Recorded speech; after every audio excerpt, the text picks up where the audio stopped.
Muy buenas tardes, estoy en la ciudad de La Paz, ya finalizando un curso que dimos aquí en La Puna, organizado por la Pastoral Universitaria Arquidiocesana y también por el colectivo Grito del Sujeto.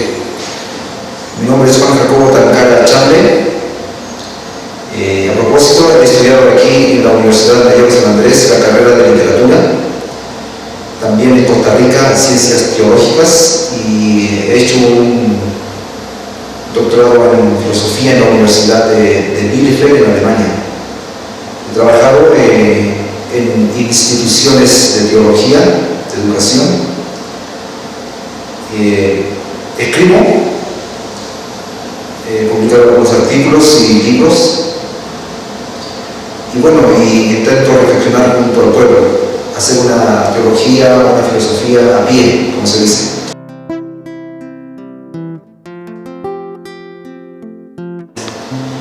Bueno, el tema de la interculturalidad está en boga actualmente.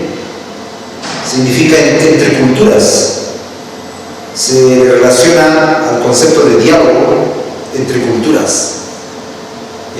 Tomar en cuenta de que nosotros somos seres limitados y que somos seres incompletos, y que por lo tanto, al serlo, necesitamos construir un mundo mejor junto a otras culturas, junto a otras personas.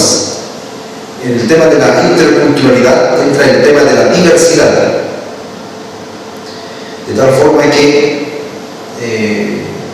debemos también hacer un esfuerzo por intentar comprender al diferente, por intentar comprender a las otras culturas. Aquí en La Paz, por ejemplo, en Bolivia, conviven diversas culturas. Recordemos que Bolivia es un estado plurinacional, por lo tanto, hay pueblos originarios, hay personas que se consideran mestizas, hay diferentes identidades, afrodescendientes, etc. Entonces, aquí mismo, en este mismo contexto, quiero decir, necesitamos hacer un esfuerzo de diálogo intercultural. Ahora, la interculturalidad puede ser una palabra que suena muy bien y bonita. Sin embargo, es una palabra que nos propone un desafío. El desafío de que en nuestra sociedad, en esta sociedad boliviana, puede ser también la sociedad chilena, en donde yo vivo, o cualquier sociedad latinoamericana, existen, de hecho, conflictos de clase, conflictos de intereses. No hay una simetría, una igualdad, como sería una condición ideal para un diálogo intercultural. Entonces, en ese sentido, la interculturalidad se convierte más en un deseo, algo parecido a una utopía, pero con esto no estoy diciendo que la utopía es simplemente un sueño irrealizable, sino se asemeja mucho a la categoría reino de Dios en la teología. El reino de Dios está aquí, pero todavía no. Ya, pero todavía no. En ese sentido, hay que construirlo cotidianamente. Nunca se lo tiene plenamente, y siempre se es invitado, se es desafiado a construirlo. Lo mismo pasa con el tema de la interculturalidad. Somos desafiados a ir construyéndolo cotidianamente e ir construyéndolo también de manera colectiva, como comunidad, como país, pero también, repito, personalmente. Entonces, una condición para poder hacer un diálogo intercultural sería el hacer una revolución personal. Alguien decía hacer un pachacuti personal, una revolución personal en nosotros mismos, para que nosotros mismos podamos reconocer nuestra incompletud, nuestra limitación, y seamos capaces de generar una voluntad de diálogo con la diferencia. Pero, vuelvo a repetir, tomando en cuenta de que este diálogo intercultural es un desafío constante, cotidiano. Tenemos que cotidianamente convertirnos, ¿no?, al otro, convertirnos a esta voluntad de reconocer las otras culturas, de reconocer la diferencia, de reconocer que hay personas que pasan por la vida de una manera diferente a como lo hacemos nosotros. En ese sentido me parece importante este concepto. No voy a entrar a definir, porque ya es una palabra, un concepto que ya se usa mucho en el ámbito educativo, en el ámbito político, incluso en el ámbito político se llega a abusar muchas veces, se llega a abusar de este concepto. Así que no voy a repetir mucho eso, una definición, pero sí estoy hablando, digamos, de los desafíos que nos plantea el tema de la interculturalidad. Y como el curso también consistió en hablar de la interreligiosidad, está muy ligado la interreligiosidad y la interculturalidad. Son conceptos muy ligados, son experiencias muy ligadas, porque este encuentro intercultural incluye también el ámbito religioso, porque, bueno, el ser humano entierra sus muertos, ¿no? Por lo tanto, el ser humano quiere trascender. El ser humano tiene hambre siempre de llegar a ser más. De tal manera que ahí se anida, digámoslo así, en sus orígenes la religión, en el deseo, en el apetito de trascendencia, de querer ser más, de no conformarse con lo que se tiene, con lo que somos, sino siempre construirnos para ser más. Y esto lo quiero tomar en sentido positivo, ¿no? Ser más en el sentido de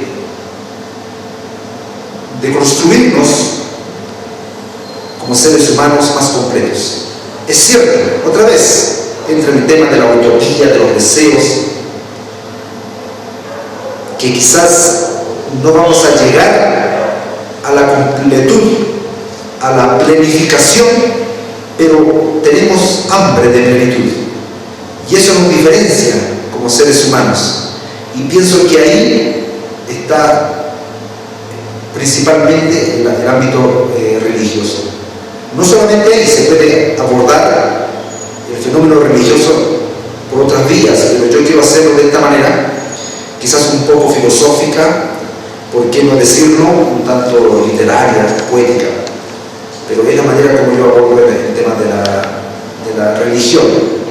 Es un tema muy importante, a pesar de que se ha querido, digamos,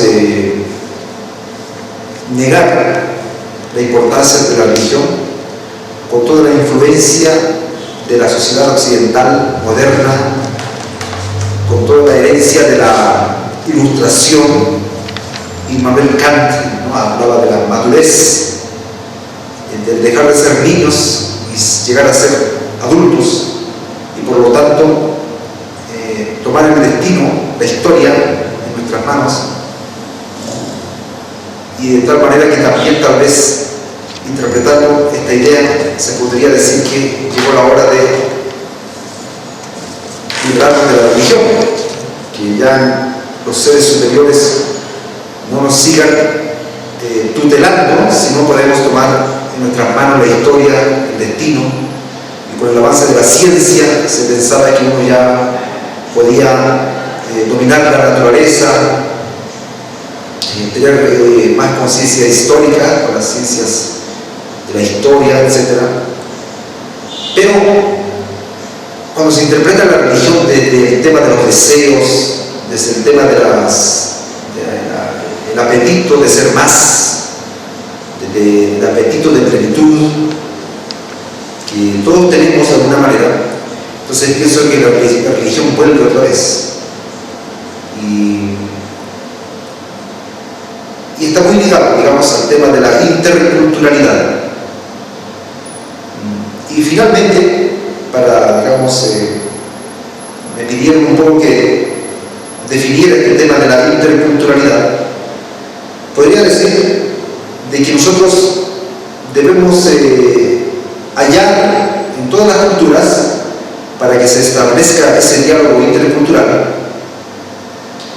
a la persona que se reconoce como un sujeto con cuerpo, con necesidades, como lo definía Marx, que no se haga esa separación, un sujeto que no hace la separación entre cuerpo y espíritu, sino entiende que el cuerpo es espíritu y el espíritu es cuerpo, y no se puede disgregar, sino es una unidad inseparable.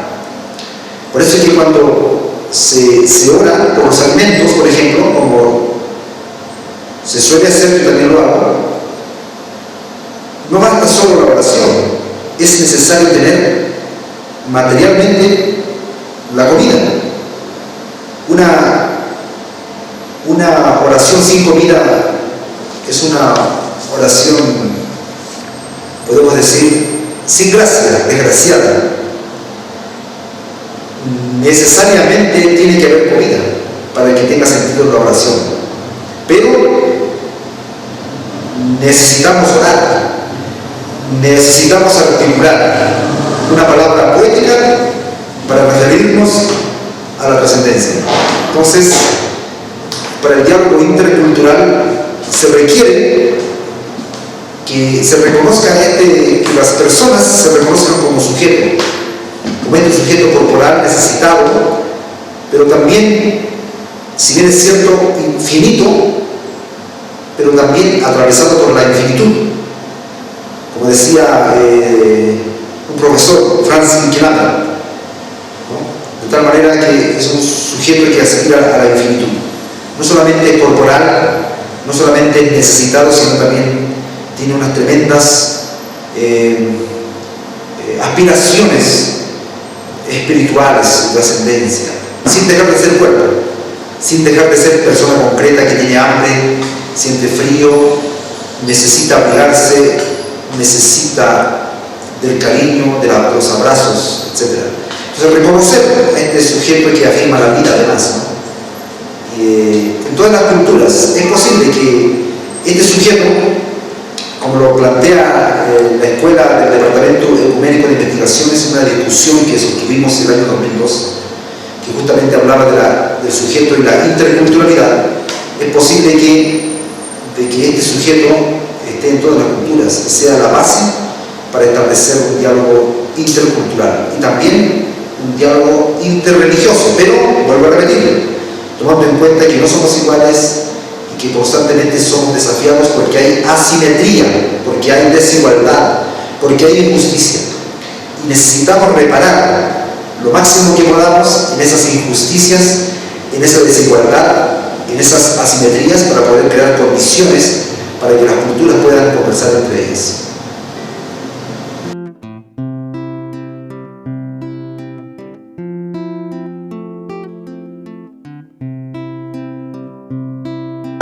La interculturalidad en la vida cotidiana. Bueno, pienso que siempre estamos, ¿no? Intentando relacionarnos de la mejor manera con nuestros próximos y semejantes, de tal manera que intentando comprender su sabiduría, su conocimiento, intentando también valorar esos conocimientos. Vivimos en una sociedad donde se valora lo que se puede decir una cultura legítima, una cultura oficial, se desprecia los otros saberes que están en esta misma ciudad, que están en nuestro mismo barrio, en nuestra misma población, otros saberes, porque aquí convivimos gente que viene del oriente, que viene del campo, aymara, quechua, guaraní, no sé, gente que viene de extranjeros, gente extranjera, de tal manera que La Paz es una ciudad cosmopolita y por lo tanto en la vida cotidiana somos desafiados sin ir muy lejos, digamos. No hay necesidad de hablar de los musulmanes ahora. Claro, por supuesto que hay aquí mezquitas seguramente. yo no conozco personalmente, pero seguro que bueno, hay personas que practican la fe del Islam, etc. No hay que ir muy lejos, ¿no?, para poder ver ejemplos de práctica intercultural. La Paz misma es una ciudad intercultural. Por lo tanto, cotidianamente nosotros estamos haciendo ese esfuerzo. Aquí escuchamos personas que hablan aymara, quechua, hay personas que hablan guaraní, personas que, o en el mismo castellano, tienen muchas variantes, maneras de hablar, de tal manera que hay un contacto intercultural en la ciudad de La Paz. Y también en la escuela, ya que hemos trabajado con profesores en este curso, en la escuela misma tenemos estudiantes que proceden desde distintas partes, tienen muchos orígenes, aymaras, mestizos, como quieran reconocerse, ¿no? En fin, afrodescendientes. Entonces el profesor es quien articula este encuentro intercultural. Y es en la educación, por ejemplo, donde hay que fomentar el respeto, porque el aula es un mundo pequeño, es como una muestra, es un mundo pequeño, ¿no? Sí, como una muestra de un mundo más grande, la escuela. Entonces, en la escuela donde se debe fomentar, yo pienso, la tolerancia, el respeto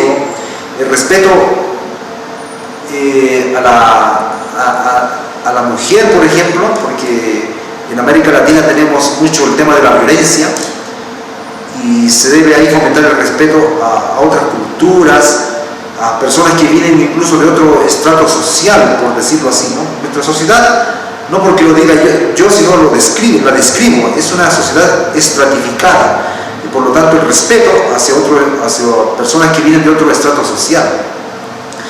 Entonces la interculturalidad se la practica en la escuela, en la ciudad, y también ahora, como están de moda los medios de comunicación, nosotros cuando vemos noticias, vemos documentales que nos hablan de otra parte del mundo, ahí también aprendemos, ¿no?, a conocer. Bueno, los medios de comunicación nos sirven hoy en día para conocer cómo viven gentes del otro lado del mundo, cómo la gente vive, de otro lado del mundo, y por lo tanto también nos ayuda a abrir nuestro horizonte y nos invita a interesarnos por conocer otras realidades. Entonces ahí también está, a través de los medios de comunicación, que se accede de manera masiva actualmente, se puede llegar a comprender otras culturas, ¿no? Y aprendemos en los medios de comunicación, especialmente en los documentales, en las noticias, en los reportes que nos dan de lo que se pasa en otras partes del mundo. Nos invitan también a una práctica que esta vez mediatizada así, pero al fin y al cabo igual nos educa de manera intercultural. Nos hace ver que existen formas de vivir muy distintas a la nuestra, personas que se visten de otra manera, a pesar de la homogeneización, ¿no?, con este fenómeno económico, social de la globalización, pero de todas maneras nosotros aprendemos que en otras partes hay otra forma de ser, hay otras formas de hablar, hay otras formas de comportarse, de concebir las cosas, de construir, etc. Y por lo tanto eso también en la vida cotidiana, mediante los medios de comunicación, repito, estamos también teniendo una experiencia, digámoslo así, intercultural. Bueno, y después en base a estos elementos que doy, uno puede ya agregarle muchos otros ejemplos de cómo sucede el tema de las relaciones interculturales.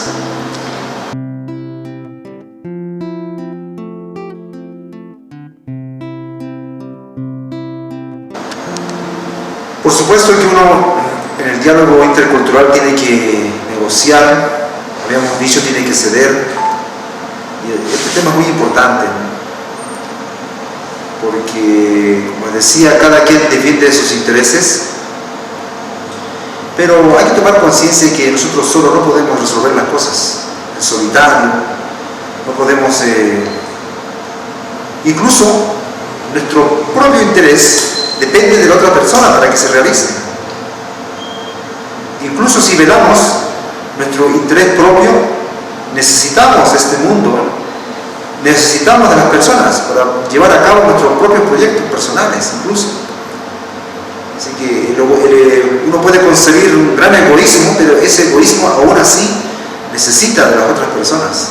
Entonces ahí hay que negociar. Por supuesto que viene la parte más ética, moral, en la que uno negocia porque pues se vuelve humilde y modesto y reconoce sus limitaciones, como dijimos.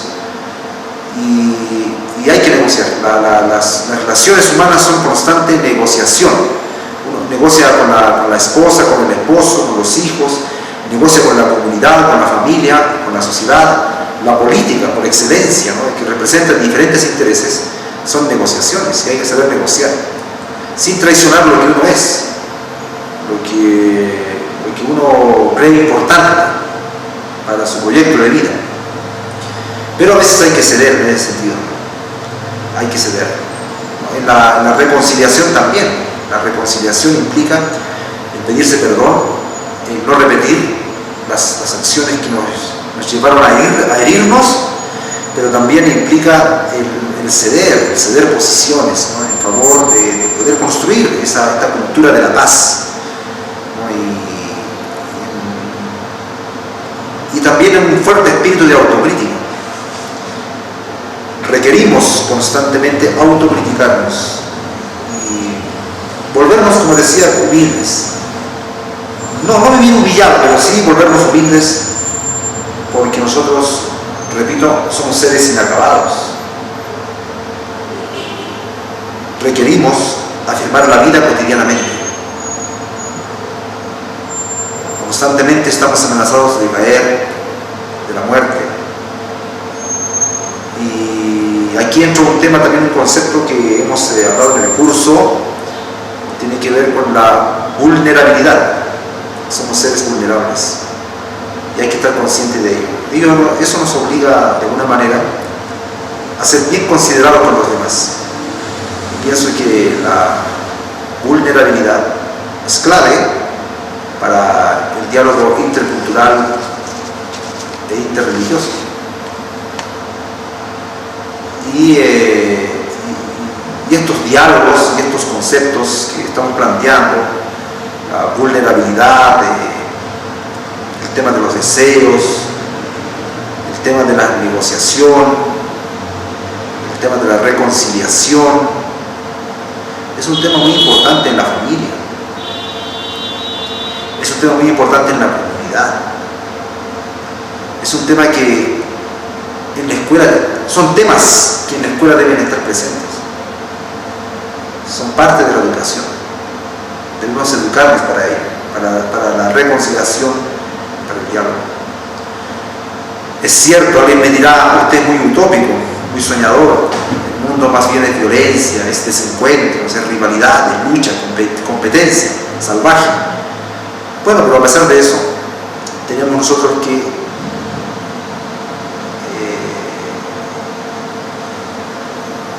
hacer de este mundo un mundo mejor. Y para ello necesitamos de estas prácticas. Y además no todo es violencia, no todo es destrucción, también hay comunidades, hay personas, hay colectivos, hay organizaciones que están luchando por hacer de este mundo un mundo cada vez mejor. Y existe el arte, por ejemplo, el arte que de alguna manera pues nos saca de la rutina y nos ayuda a ver que el ser humano puede trascender. Y otra vez ahí aparece el tema espiritual, el tema religioso.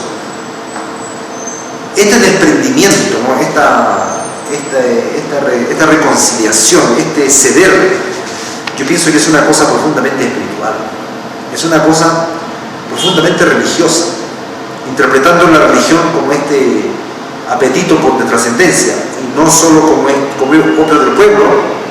Claro, Marx hablaba de la religión como del suspiro de la criatura oprimida, como del aliento de un mundo que no tiene corazón. Hablaba como la religión como del corazón de una situación que no la tiene, donde el ser humano es acosado, aplastado, y no le queda más en este sufrimiento que suspirar por liberación, suspirar por salir de esa condición y lograr ser alguien, una persona, porque no se siente persona sometido en esas condiciones, ¿no? En la fábrica, aplastado por su condición de pauperización, de pobreza, de exclusión, y suspira. Y ese suspiro, según Marx, es la religión.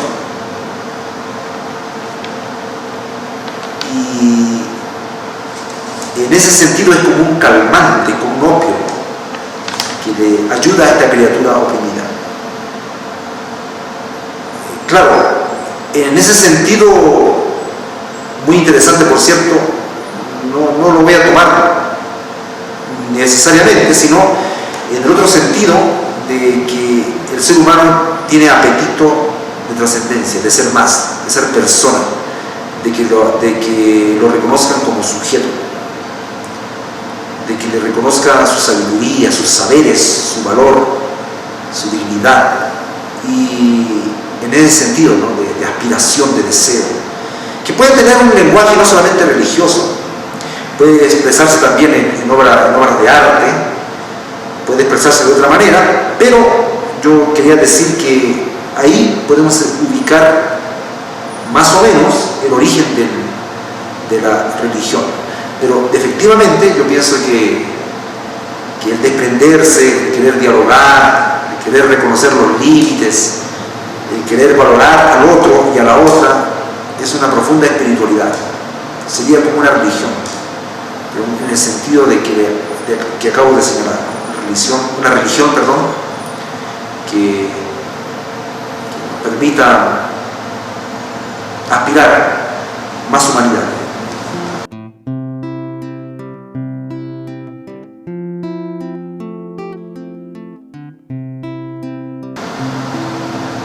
Claro, la comida es un elemento crucial por dos razones, yo creo, ¿no? Uno, porque pues es una condición material, ¿no? No podemos hablar de vida, de afirmación de la vida si no tenemos comida, si no estamos saciados. No podemos hablar del evangelio, ni hablar de teología, ni de filosofía, si no estamos bien comidos, alimentados, etc. Bueno, es en un sentido muy elemental. Pero en el sentido que quiero enfatizar es que el diálogo intercultural e incluso interreligioso tiene que ver con la comida, con sentarnos a comer. Al comer juntos y juntas, personas que somos de diferentes culturas, ocurre ahí el encuentro intercultural. Y sobre esa base se puede dialogar mejor. ¿No? Es muy difícil muchas veces aceptar la comida del otro, porque tiene otros sabores, otro condimentos, otra sustancia, otra forma, otros colores. Y a veces, claro, a veces hay comidas de otras culturas que nos parecen muy deliciosas y tenemos una afinidad con esas culturas, pero hay comidas de otras culturas que no nos gustan.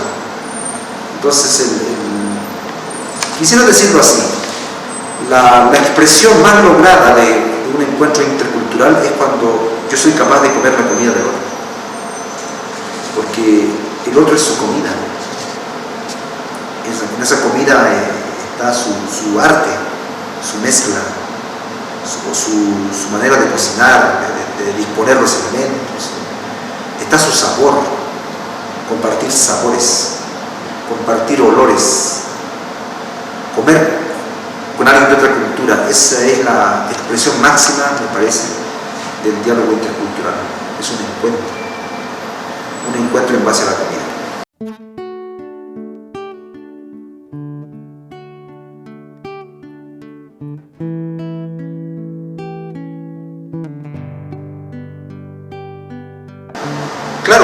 trata de negar el mercado. Por ejemplo, el mercado es problemático porque hay una idolatría del mercado. Prácticamente se piensa que el mercado es la panacea que lo soluciona todo, que las fuerzas compulsivas del mercado lo van a solucionar todo, que los precios lo van a equilibrar todo. No hay que intervenir el mercado, hay que reducir el Estado y ampliar el mercado.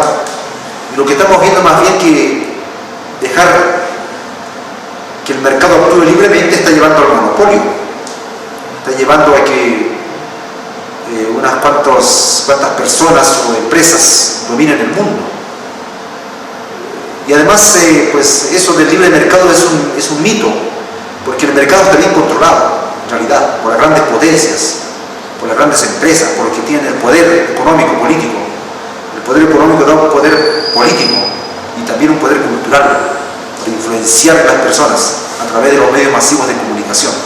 Si bien es cierto, hace algunos minutos atrás decía que los medios de comunicación nos enseñan un mundo intercultural, también es cierto que, para no generalizar, muchos medios de comunicación, medios masivos, manipulan la información y son capaces de destruir gobiernos, son capaces de generar otro escenario paralelo al real y pues manipulan la información y son medios de propaganda, son actores políticos, en fin.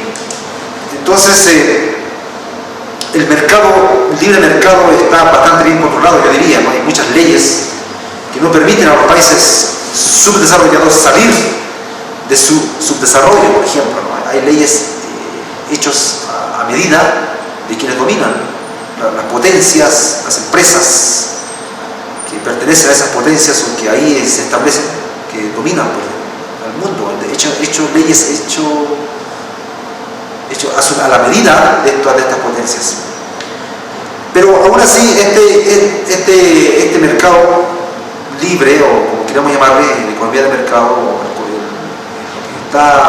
si uno puede valorar, ¿no?, que ha permitido el intercambio, qué sé yo, el tema de la salud, por ejemplo, la tecnología, y uno puede valorar estos temas. Sin embargo, también ha producido el individualismo, la mezquindad, ha producido la indiferencia, la insolidaridad, tiene como resultado el monopolio, ya lo dije, y la continuación del colonialismo, porque este tipo de economía no favorece a todos. La tercera parte del mundo sigue viviendo en condiciones de pobreza. Hay millones de personas que pasan hambre en el mundo, hay guerras, destrucción, y hay una destrucción también de la madre tierra, de la madre naturaleza, de la Pachamama, de tal manera que genera efectos directos e indirectos que no son buenos. También, así como, digamos, se produce medicina para curar enfermedades, pero también se produce el consumismo que nos enferma, consumir comida chatarra, envenenarnos con gaseosas que nos hacen daño, el crecimiento de la diabetes, como pasa en Chile, como pasa en Bolivia también. En fin, produce muerte, pues. Es el tema, que produce muerte, estrés y esclavitud, porque sabemos que alrededor del mundo existen muchas máquinas donde trabajan niños, muchas fábricas donde trabajan mujeres, niños, hombres en condiciones infrahumanas, sin seguro, sin renta para su vejez. Trabajan por un plato de comida, muchas veces con sueldos miserables. Y por eso también hay que ser conscientes de que nosotros, cuando compramos ropa, tenemos que ver de dónde procede la ropa. Cuando compramos artefactos muy baratos. Entonces eso es la competencia del mercado. La competencia libre, la libre competencia está generando que se produzcan estas fábricas, estas máquinas alrededor del mundo donde trabajan niños, mujeres que son tratadas educados de manera infrahumana, no como personas. Entonces hay una tremenda desigualdad. El mercado libre, el mercado produce una tremenda desigualdad. Y por supuesto que eso no ayuda pues, al diálogo interreligioso, ni mucho menos. Es parte también de lo que llamamos globalización, es la otra cara de la globalización. Y un diálogo intercultural e interreligioso, y la cultura de la paz, etc., nos debería ayudar justamente para intentar mejorar estas cosas, esta condición social y económica. Mejorar. Está el tema de la educación. El profesor y la profesora son llamados, son convocados. Tienen el mismo llamado que tiene el sacerdote, el pastor, el profeta incluso, para poder transformar en el aula ahí. Y eso, cuando uno piensa de esa manera, con estos valores, uno comienza a generar otro tipo de educación, a superar esa educación bancaria, así como la llamaba Pablo Freire, y hacer una pedagogía de la liberación, en ese sentido, en una conversión del profesor primero, una conversión de la persona que está siendo educada, y una transformación de la sociedad. La educación tiene que producir transformación. Incluso habíamos generado otro concepto, ¿no? Otra idea, por decirlo así, que pedagogía que no es transformadora no es pedagogía. Una pedagogía tiene que ser necesariamente transformadora, de lo contrario no es pedagogía. Entonces me parece esto que debemos sí superar esta sociedad. Debemos superar esta sociedad. Eso en el ámbito filosófico, teológico, político, educativo. Estamos convocados a superar esta sociedad que tenemos, esta sociedad que nos está maldiciendo. Repito, tiene cosas buenas, pero también muchas cosas malas, cosas muy graves. Al rato me pongo a pensar que tiene más cosas malas que buenas. Pero en fin, hay que superar, digámoslo así, estas cosas malas, que son varias cosas de esta sociedad.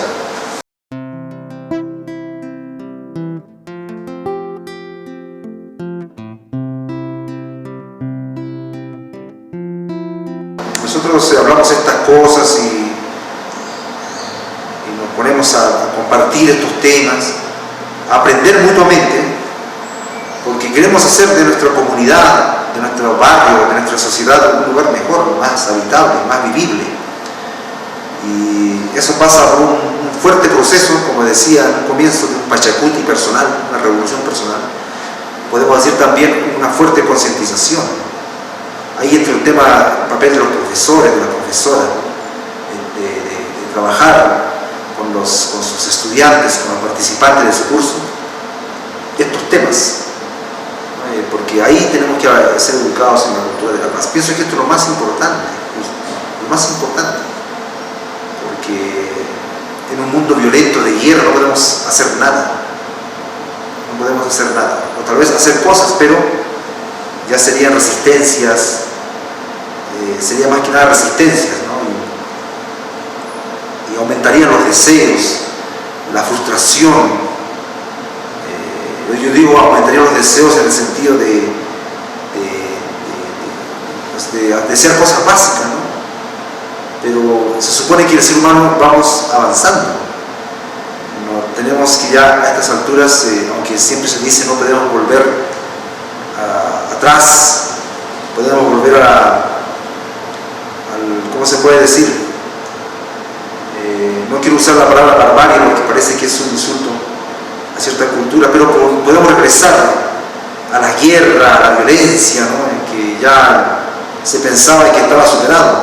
Hoy mismo vemos amenazas de guerra, tambores de guerra porque se escuchan por todos lados, amenazas, matanzas, guerra, terrorismo, ¿no? Financiados incluso por países que pregonan derechos humanos, en fin, no quiero entrar a ese tema, pero ya todo el mundo lo sabe, están en las noticias.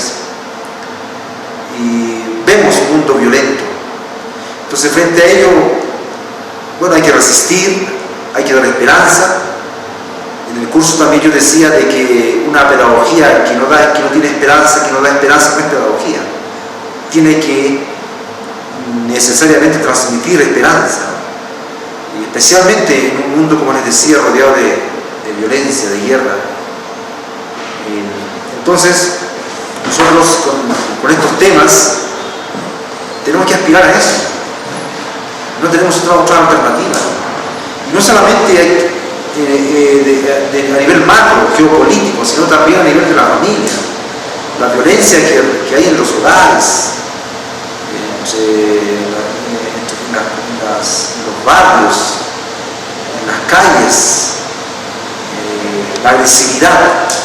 De tal manera que, bueno, es un papel que yo pienso que nos compete a todas las personas.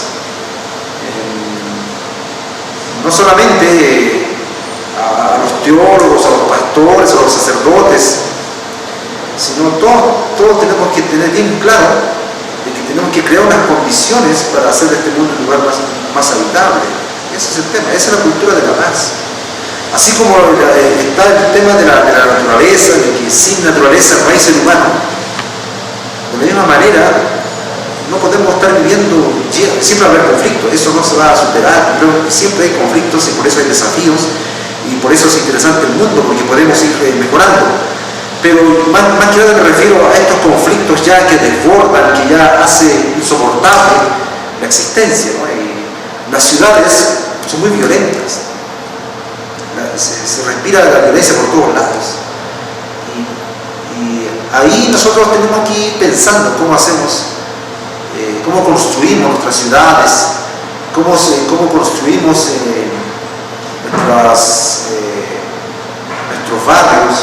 Tal vez cómo está el centralismo de un país, por ejemplo, lleva a concentrar grandes cantidades de personas en la capital, en La Paz, en Chile, en Santiago, etcétera, en Lima, Sao Paulo, Buenos Aires, y a veces se produce hacinamiento, se produce aglomeración, con complicación con el tráfico, y surge todo tipo de violencia. Bueno, estoy dando un ejemplo más, pues hay muchas razones por las cuales existe la violencia. Entonces también deberíamos pensar en organizar nuestros países de otra manera, ¿no? Descentralizarlos, para empezar. Es un clamor que se pide, ¿no? A través de las asambleas constituyentes en Ecuador, en Bolivia, siempre se ha pedido esto de la descentralización, pero es un legado un poco difícil de superar, ¿no? Está muy arraigado en la manera como hemos construido nuestros países. Pero tiene que haber la cultura de la paz. O sea, nosotros podemos hablar como filósofos, como teólogos, como literatos, podemos hablar, tener un discurso, por supuesto también un comportamiento ético, es una responsabilidad de todos y todas, pero la cultura de la paz va más allá de estas prédicas, digámoslo así, ¿no? En el mejor sentido, no estoy haciendo ironía, ¿no? Estas prédicas que hacemos, y tiene que ver también con cómo organizamos materialmente nuestra vida, nuestras ciudades, la manera como ocupamos el territorio, en fin, es un ejemplo. La ocupación, la manera como ocupamos el territorio es un ejemplo. Pueden haber muchos más, ustedes pueden dar más ejemplos de cómo se construye la cultura de la paz. Es que no solamente se trata de palabras, se trata de crear condiciones, ¿no? El crear la igualdad, por ejemplo, ¿no? Si hay tanta pobreza, tantos ancianos abandonados, un Estado que desatiende, digamos, hemos construido un Estado excluyente, entonces eso no va a ayudar a la cultura de la paz. La cultura de la paz no solo requiere de concientización y de predicaciones, o si quieren decir así, de reflexiones teóricas o reflexiones filosóficas, teológicas, sino requiere también de condiciones materiales, de que haya igualdad, de que haya justicia social. Y si no hay justicia social, no va a haber paz. De que los ricos no sean cada vez más ricos, que no monopolicen todo, sino que también se distribuya la riqueza de manera equitativa, empezando por los más pobres, por las personas más pobres, que se atienda a los pobres y también a quienes se sienten pobres. Solamente así yo pienso que se puede construir la cultura de la paz.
Thank you.